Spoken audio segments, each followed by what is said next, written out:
Hi friends, അപ്പം നിങ്ങളുടെ പെരുന്നാളൊക്കെ എങ്ങനെ ഉണ്ടായി? ഉഷാറായിരുന്നില്ലേ? എല്ലാവർക്കും പെരുന്നാളിൻ്റെ ആശംസകളൊക്കെ അറിയിക്കുന്നു. അപ്പം അതോടൊപ്പം ഞാൻ ഇന്നലെ പെരുന്നാൾ കൂടാൻ വേണ്ടി സിസ്റ്ററിൻ്റെ വീട്ടിൽ പോയി. അപ്പം അതവിടെ ചെന്നപ്പോൾ ഞങ്ങൾ മല കയറാൻ പോയപ്പോൾ അവിടെ ഇങ്ങനെ പറങ്കി മാവ് ഒരുപാടുണ്ട് കേട്ടോ. ഇങ്ങനെ ഉണ്ടായി കിടക്കാം. അപ്പം അതിന് ഞങ്ങൾ കുറച്ചിങ്ങനെ ഒഴിഞ്ഞെടുത്ത് പെട്ടെന്ന് കറ പിടിക്കട്ടെ. നല്ല ഡ്രസ്സൊക്കെ ഇട്ടിട്ട് പോയാൽ കറ പെട്ടെന്ന് പറ്റും.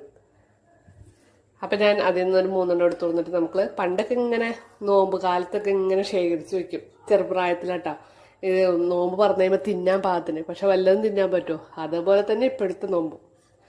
അപ്പം ആ ഒരു ഓർമ്മയും ഇതും കഴിഞ്ഞ് ഞങ്ങളത് പറക്കി കൊടുന്നു. ഇങ്ങനെ നമ്മൾ ചപ്പി തിന്നുമ്പോൾ ഒരു പ്രത്യേക ടേസ്റ്റ് ഉണ്ടായിരുന്നു. ഇത് വെച്ചിട്ടൊരു സാലഡ് ഉണ്ടാക്കാമെന്ന് വിചാരിച്ചെന്നാൽ. പക്ഷെ സാലഡ് ഉണ്ടാക്കണമെങ്കിൽ നമ്മൾക്കിത് ചെറുതിങ്ങനെ കടിച്ച് തിന്നെന്താട്ടാ ചവർപ്പൊക്കെ കൂടി. അപ്പം ഞാൻ അതിനൊന്ന് ചെറുതായിട്ടൊന്ന് കട്ട് ചെയ്തെടുത്തിട്ട് ഇനി നമുക്ക് ആവശ്യത്തിന് ഇത്തിരി വേണി